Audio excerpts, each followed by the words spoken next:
नमस्कार पेंशन धारकों, आपकी पेंशन ईपीएफ से जुड़ी आज की बड़ी खबर सामने आ रही है। कर्मचारी भविष्य संगठन ईपीएफओ ने आप सभी के लिए यहाँ पर बहुत बड़ी अपडेट जारी की है, जिसमें पेंशन की बढ़ोतरी को लेकर और यहाँ पर पीएफ की निकासी से जुड़े कुछ नए नियमों को लेकर आज की इस वीडियो में इन दोनों अपडेटों को विस्तार से जानेंगे।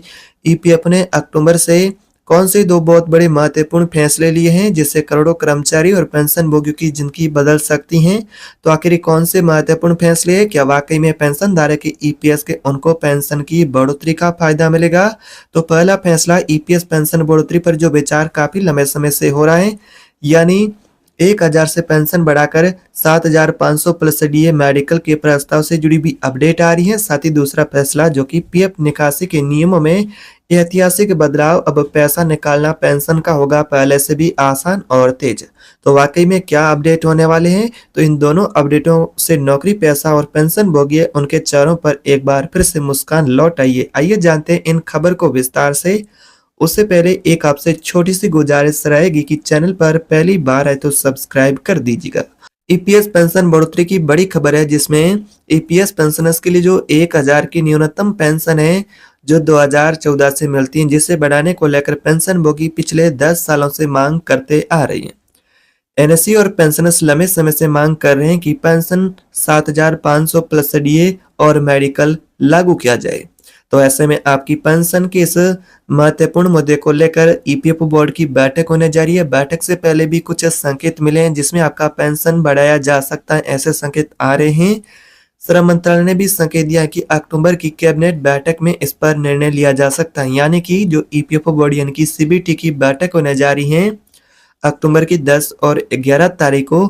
उस बैठक को पेंशन भोगियों के लिए अहम माना जा रहा है। हर एक पेंशन भोगी की निगाहें इस बैठक पर टिकी हुई है, जिसमें कि पेंशन की बढ़ोतरी पर निर्णय लिया जा सकता है। अगर ये प्रस्ताव पास हो जाता है तो ईपीएस के पेंशनर्स को पेंशन यहाँ पर कहे तो 7 से 8 गुना ज्यादा मिल सकती है, यानी 1000 की पेंशन मिलती है वो 7500 तक मिल सकती हैं। साथ ही पेंशन भोगियों की मांग है कि उनको और उनके जीवन साथी को यानी कि पति और पत्नी दोनों को मेडिकल की सुविधा पर भी सरकार विचार करे, और इस मांग को लेकर भी विचार किया जा रहा है। तो ये बढ़ोतरी पेंशन भोगियों के लिए एक महत्वपूर्ण साबित होगी, और यहाँ पर पेंशन की बढ़ोतरी को लेकर ये बहुत ही बड़ी महत्वपूर्ण अपडेट आ रही है। दूसरा यहाँ पर अपडेट है ईपीएफओ का नया रूल, आसानी से पीएफ की होगी निकासी। पहले पीएफ निकालने के लिए महीनों तक का फाइल और दस्तावेज जमा करने पड़ते थे। अब अक्टूबर 2025 से नियम पूरी तरह से डिजिटल और सरल कर दिए गए हैं। कर्मचारी केवल आधार नंबर ईपीएफओ पोर्टल से लॉगिन करके ऑनलाइन निकासी भी पेंशन और पीएफ की कर सकते हैं। जैसा कि जो पेंशन है वो आप किसी भी बैंक से ले सकते हैं, और जो पीएफ का है उसको लेकर भी अब निकासी को लेकर ऑनलाइन यहाँ पर प्रोसेस बनाया जा रहा है। और पेंशन की निकासी की बात करें तो जिसमें आप यहाँ पर 1 जनवरी से किसी भी बैंक या फिर किसी भी शाखा से अपनी पेंशन निकाल सकते हैं। पेंशन के लिए लंबा इंतजार नहीं करना पड़ेगा, और यहाँ पर जैसे कि सिस्टम खुद वेरिफिकेशन करके तुरंत पेंशन भोगी उनके खाते में डायरेक्ट पेंशन ट्रांसफर करेगा। अब पीएफ की निकासी सिर्फ मेडिकल इमरजेंसी तक सीमित नहीं, बल्कि पढ़ाई, शादी, घर बनाने, निजी खर्च, हर जरूरत के लिए संभव होगी।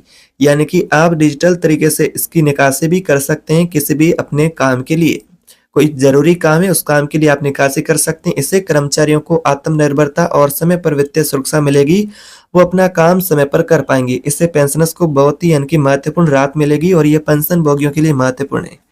सबसे महत्वपूर्ण है पेंशन की बढ़ोतरी, जिसको लेकर कहे तो अभी फिलहाल प्रस्ताव को लेकर चर्चाओं का दौर एक बार और तेज हो चुका है, जिसमें पेंशन की बढ़ोतरी को लेकर निगाहें ईपीएफओ की सीबीटी बैठक है उस पर पेंशनर्स की टिकी हुई है कि वाकई में उनको पेंशन बढ़ोतरी मिलेगी। तो कितनी मिलेगी यह बैठक के बाद ही तय हो पाएगा। लेकिन 2500 से लेकर के 7500 तक के पेंशन के मांग है, जो पेंशन को लेकर पेंशन भोगियों की, उनको लेकर चर्चाओं का दौर तेज है। पेंशनर्स के लिए क्या इससे राहत होगी? तो पहले बुजुर्ग पेंशनर्स को दफ्तरों के चक्कर लगाने पड़ते थे, पीएफ से जुड़े कुछ नियम और यहाँ पर अब लागू है, जिससे आपको इससे भी राहत मिलेगी। नई डिजिटल व्यवस्था में वे भी आसानी से घर बैठे ऑनलाइन अपना पीएफ निकाल सकते हैं। यानी जो अधिक आयु के बुजुर्ग है, उम्रदराज लोग हैं, उनको लाइनों में नहीं लगना होगा। कागजी झंझट से मुक्ति मिलेगी, और पेंशनर्स के लिए बदलाव उतना ही राहत भरा है जितनी की पेंशन की बढ़ोतरी। तो यहाँ पर पेंशन बढ़ोतरी और ये पीएफ के जो नए निकासी को लेकर नियम है, उससे पेंशनर्स को बहुत अच्छी राहत मिलेगी। लेकिन पेंशन की बढ़ोतरी का फैसला है जिसको लेकर अभी वाकई में आधिकारिक अपडेट आना बाकी है कि पेंशनभोगी है उनको पेंशन 7,500 प्लस डीए का जो प्रस्ताव है उसके अनुसार पेंशन मिलेगी, या फिर 2,500 की पेंशन मिलेगी, साथ में डीए मिलेगा, मेडिकल मिलेगी यानी कि या फिर सस्ती मेडिकल सुविधा मिलेगी। तो ये बैठक के बाद निर्णय तय हो पाएगा कि वाकई में पेंशन भोगी उनको क्या राहत मिलेगी। लेकिन पेंशन भोगियों के लिए बैठक बहुत अहम होने वाली है, जिससे कि आपकी पेंशन को लेकर यहाँ पर तस्वीर साफ हो सकती है कि आखिरी पेंशन भोगियों को और भी लंबा इंतजार करना पड़ेगा या फिर 10 साल के बाद उनके लिए राहत भरी खबर इस बैठक से आने वाली है। इन बदलावों पर यहाँ पर कहे तो बदलाव से क्या पेंशन भोगियों को राहत होगी, तो कर्मचारियों को समय पर अपनी मेहनत की कमाई का यहाँ पर कहे तो मेहनत का पेंशन वो मिलेगा, पेंशनर्स को सम्मानजनक जीवन जीने की सुविधा मिलेगी, समाज में आर्थिक आत्मनिर्भरता और संतुलन बढ़ेगा। ये कदम डिजिटल इंडिया और सामाजिक सुरक्षा मिशन की दिशा में मील का पत्थर है। तो ऐसे में पेंशन भोगियों को इससे बहुत ही अच्छी राहत मिलेगी। अगर आप भी पेंशन भोगी हैं या फिर आपके घर के पेंशन भोगी उनके साथ वीडियो शेयर करें ताकि वो भी इस पेंशन से जुड़ी अपडेट को जान पाए। एक तरफ ईपीएस पेंशनर्स को 7,500 की पेंशन और डीए मिलने की उम्मीद है, तो वही दूसरी तरफ पीएफ निकासी का नियम भी आसान करके सरकार ने कर्मचारी और पेंशन भोगियों को यहाँ पर बड़ी राहत दी है। यानी कि ईपीएस पेंशन धारक है उनके लिए यहाँ पर दीपावली से पहले खुशखबरी मिलने की संभावना बढ़ी हुई है कि जो 10 और 11 अक्टूबर को बैठक होने जा रही है, उस बैठक से पेंशन भोगियों की पिछले 10 सालों से लंबित मांग को लेकर भी उन्हें खुशखबरी देखने को मिल सकती है, संभावना बनी हुई है। अगर ये खुशखबरी मिलती है तो पेंशन भोगी अपनी जरूरतों को सही समय पर पूरा कर पाएंगे, वो अपना बेहतर तरीके से जीवन यापन कर पाएंगे, क्योंकि अगर पेंशन की राशि जो होगी, वर्तमान पेंशन मिलती है 1,000, उसे यहाँ पर बढ़ाकर 7,500 तक किया जाता है और साथ में डीए और मेडिकल मिलता है, तो ये पेंशन भोगियों के लिए किसी खुशखबरी से कम नहीं है, किसी बड़ी सौगात से कम नहीं है। आपको क्या लगता है कि सरकार दीपावली से पहले पेंशन को लेकर, पेंशन की बढ़ोतरी को लेकर क्या ऐलान कर सकती हैं? क्या बैठक से पेंशन भोगियों की उम्मीदें हैं, क्या ये उम्मीदें पूरी होगी?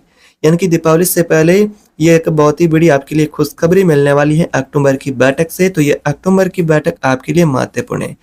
अक्टूबर की बैठक को लेकर और पेंशन की बढ़ोतरी को लेकर आपकी क्या राय है, कमेंट बॉक्स में जरूर बताएं। अगर वीडियो अच्छी लगी तो और जानकारी अच्छी लगी तो वीडियो को लाइक करें और अपने साथी पेंशन भोगी है उनके साथ वीडियो शेयर करें